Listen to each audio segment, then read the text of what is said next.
Kita sedang menuju pintu krisis kalau segera tidak kita atasi, itu poinnya.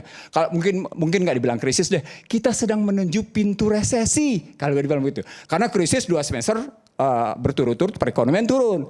Indonesia tidak terlepas dari kena dampak perang. Jadi kalau dibilang aman-aman saja, tergantung dari cara bagaimana moneter, fiskal, dan sektor real itu diatur. Bukan hanya aman aja, tapi perang ini justru lebih menguntungkan Indonesia ketimbang merugikannya. Kalau saya bilang menguntungkan, saya nggak berani tuh ngomongnya. Kenapa? Nggak begitu ada masalah sekarang ini. You bilang begitu tuh nggak ada begitu masalah. Karena itu menurut saya kemungkinan-kemungkinan yang akan kejadian itu kan baru analisa datanya kemungkinan. Ini sekarang yang kita hadapi, yang kita bahas, kondisi sekarang itu masih oke. Gambarannya adalah Indonesia dalam tekanan eksternal yang amat sangat luar biasa. Karena pasar keuangannya tertekan luar biasa.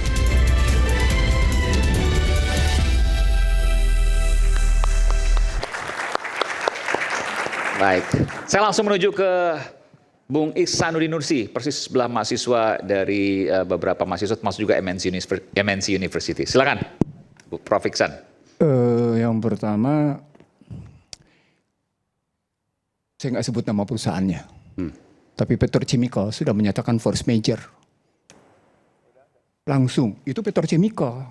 Petrokimia itu biasanya produksi plastik lah. Plastik. Oke. Dia langsung menyatakan force major. Yang di Cilegon maksudnya nih? Iya. Oke. Saya nggak usah sebut. Dan itu terbesar. Iya. Itu terbesar. Saya nggak sebut. Yang kedua, kena pupuk LNG, kena pestisida. Kalau pupuk kena, pestisida kena, harga pangan naik. Bentar. Kena pupuk, kena pestisida. Karena gimana logikanya? naik. Logikanya sederhana. Oke. Harga LNG, harga pupuk itu bersandar pada harga minyak, batu bara, nikel, LNG. Sandarannya anchor price-nya, sandaran harganya itu minyak. Kalau minyaknya naik, Bahlil bahkan ngumumin tadi, harga minyak sekarang mencapai $155 per barel. 155 hari ini? Iya, naiklah. Dari sebelum perang itu? Sebentar. 116 sore ini saya cek. Oke, terserah berapa. Ya. Tapi saya ingin mengatakan saja sama Anda. BI aja ngakuin gejolak. BI yang konservatif kayak gitu ngakuin gejolak. Apa indikatornya? Sederhana indikatornya. Cadangan devisanya ambruk hanya untuk ukuran 2 bulan. 5 miliar lebih. Dolar? Iya, dari Berarti 156 ke berapa 151. Berapa rupiah kurang lebih? Ya 5 miliar itu sudah kalikan 16.500. Nah ketika standarnya 16.500 yang sekarang kenyataan 16.998 itu artinya jatuhnya sama 2 bulan 3%. Kalau 3% dalam rangka 2 bulan per bulan 1,5%, apa artinya? Berantakan, ada tekanan pada fiskal. Tekanan pada fiskal dan moneter, indikasi lain lagi apa? Undisbursement besarnya berapa? 2.536,4 triliun atau sebesar 22,8%. Apa poinnya? Perbankan wait and see. Kalau perbankan wait and see, kemana larinya? Larinya beli SBN. Lalu kemudian kita bandingin berapa BI rate dengan PSBN. BI rate 4,75, SBN 6,8. Apa poinnya?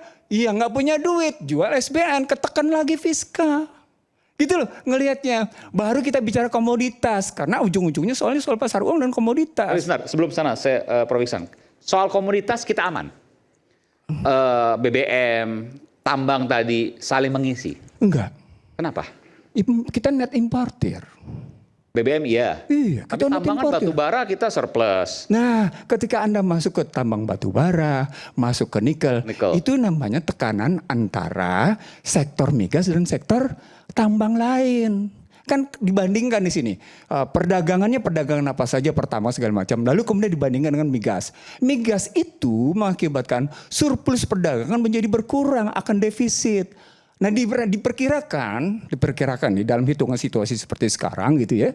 Berapa kira-kira defisit neraca perdagangannya? Kalau terus-menerus begini akan naik nih. Surplus kita, surplus neraca perdagangannya, non migas ya. Surplus neraca perdagangan non migas akan dimakan oleh yang namanya perdagangan migas. Itu akan terkena. Kenapa? Karena kita net importer. Oke, tapi kan secara neraca kita aman karena masih Lebih surplus. besar mana sekarang? Kalau Anda bilang, Udah dihitung. nah tunggu Oleh dulu. Bung Said. Tunggu Said, kalau gitu bandingin sama hitungan BI dong.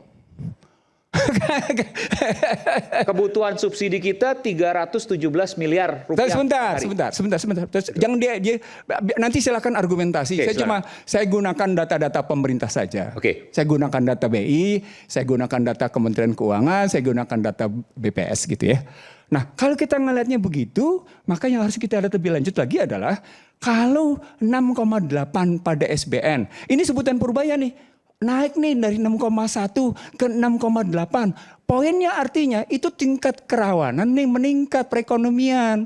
Kita sedang menuju pintu krisis kalau segera tidak kita atasi. Itu poinnya. Kalau mungkin nggak dibilang krisis deh. Kita sedang menuju pintu resesi kalau nggak dibilang begitu. Karena krisis 2 semester berturut-turut perekonomian turun. Resesi 2 kuartal terus-menerus menurun. Kita bilang deh kuartal terus-menerus 2 kuartal. Supaya pemirsa tahu, 6,1, 6,8 itu maksudnya SBI atau apa? SBN.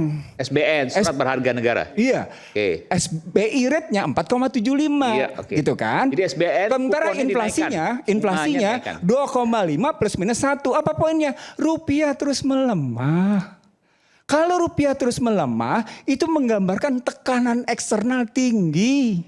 Nah, kemudian dibandingin sama BI sendiri. Oke, kalau begitu, bandingkan mengukurnya, ngukur cadangan devisa.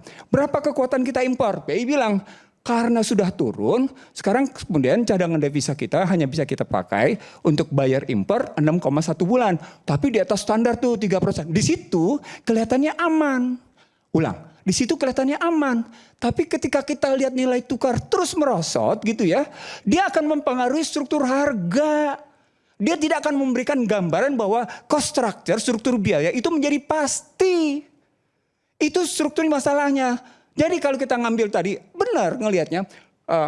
Kalau kita ngelihat nilai tukar, maka kita akan ngelihat bunga dan inflasi. Nah, kalau nilai tukar itu kemudian kita pindahkan ke sebelah ke komoditas, maka dia akan pindah lari ke energi. Kalau kita ngelihat energi, berarti kita harus ngelihat komoditas lain. Kalau kita ngelihat komoditas strategis lain, kita akan ngelihat emas. Gitu cara berpikirnya. Gitu ya. Udah, kalau sepakat kayak gitu, maka pertanyaan besarnya, siapa penentu nilai tukar? Siapa penentu harga-harga ini? Trump saja, negerinya saja gitu ya, per galon sudah naik menjadi $3,6. BBM. Oke. BBM-nya sudah naik dari harga $3 naik menjadi 3,6. Gitu sampai di situ kenaikannya. Apa artinya? Dia bilang, iya inflasinya juga naik. Di situ masalah. Dia ingin inflasinya diturunin, tapi perang menyebabkan inflasinya naik. Maka kemudian dunia memperbaiki perkiraan pertumbuhan.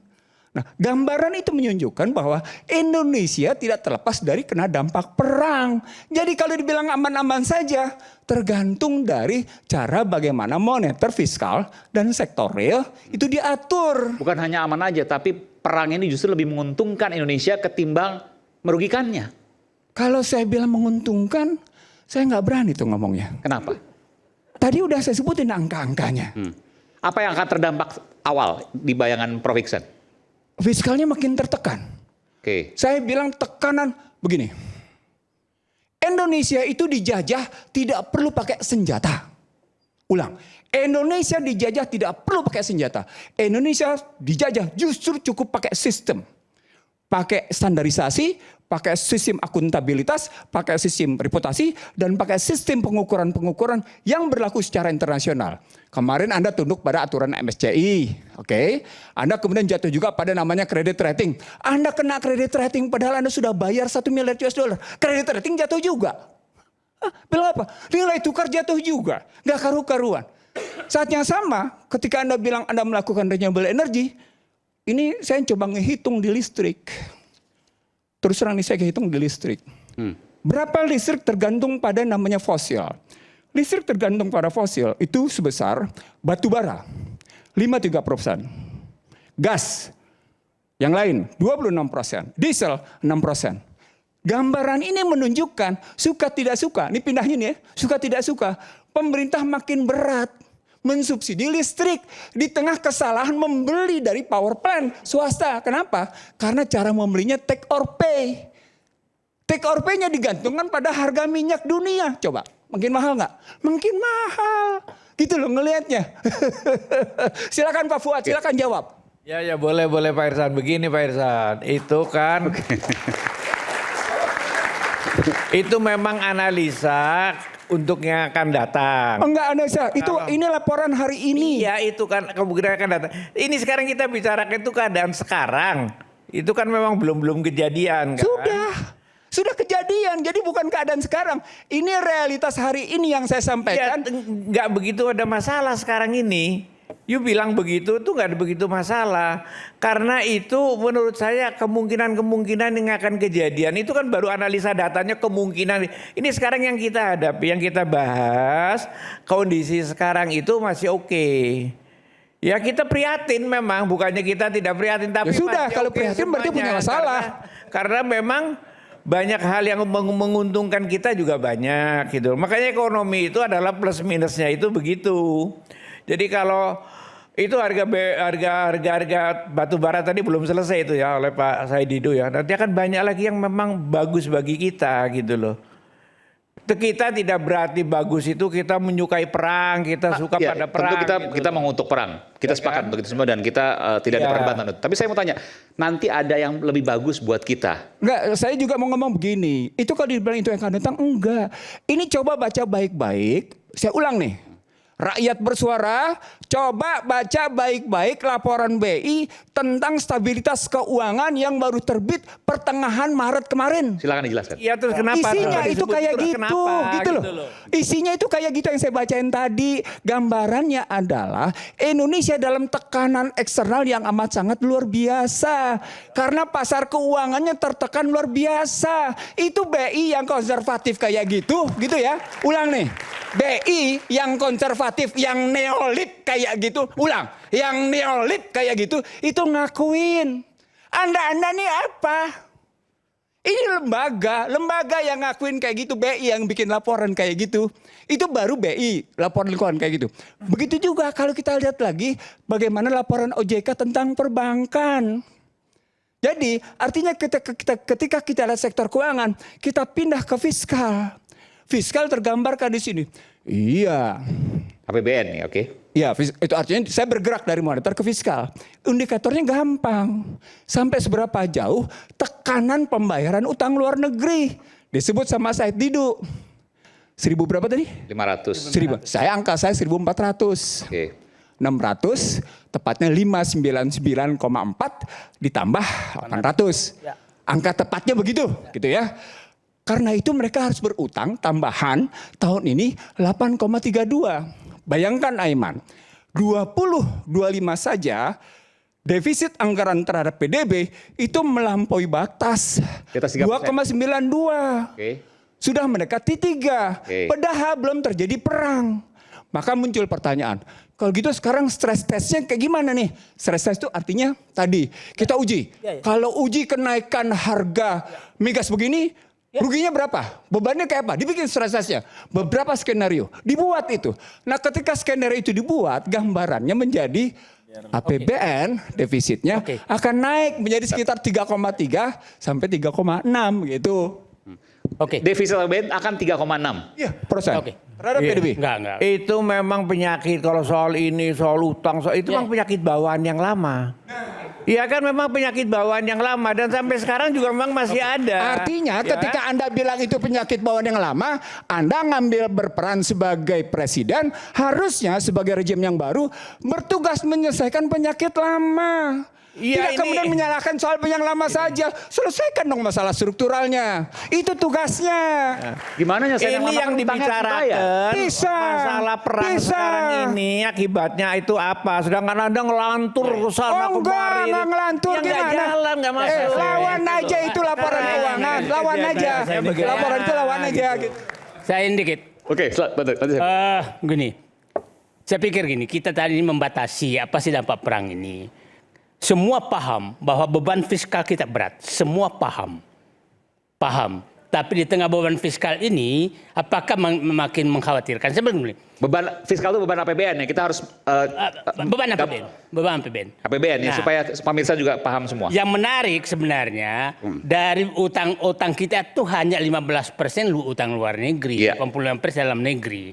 Akhirnya tekanan kurs itu tidak terlalu tinggi karena utang luar negeri hanya 15%, berbeda dengan krisis 98. Utang luar negeri hampir 90%. Ya kan Pak, 80. Nah, terbalik. Nah, sehingga tidak terlalu goncang. Nah, yang kedua menurut saya kita katakan, saya bilang pada saat kita menghadapi krisis, maka yang perlu dibahas oleh pemerintah adalah saya dapat uang dari mana dan saya harus menghemat di mana. Itu yang harus di kepala pemerintah. Nah, kalau saya menyatakan sebenarnya pemerintah tuh kalau mau cepat dapat uang, cabut bebas pajaknya tuh tambang-tambang Cina yang pernah diserahkan Jokowi, langsung dapat uang cash tuh. Sama 1 hari selesai. Gimana? Jadi cabut pajak dan bea yang dibebaskan Jokowi terhadap tambang-tambang Cina. Jadi kenakan pajak justru malah. Digugat secara internasional. Iya. Digugat. Kenapa? Digugat loh. Kenapa? Ini nggak misalnya gini. Misalnya smelter dan Smelter seterusnya. apa segala. Digugat pasti. Iya, nggak usah digugat Pak. Cabut aja Menteri Keuangan cabut. Ngapain digugat lama-lama? Digugat oleh internasional. Nggak usah. Oke. Hadapi. Kita lanjutkan Hadapi. isu hangat karena bikin penat. Apalagi kalau kita Hadapi. bisa mencerna dengan cermat. Jangan lupa secangkir kopi yang hangat dan nikmat untuk menemani kebersamaan kita dalam program Rakyat Bersuara. Bersama saya Aiman Wicaksono, kita kembali saat lagi dan saya berikan kesempatan pada Bung Said Didu dan juga Prof. Antoni Budiawan. Sesaat lagi.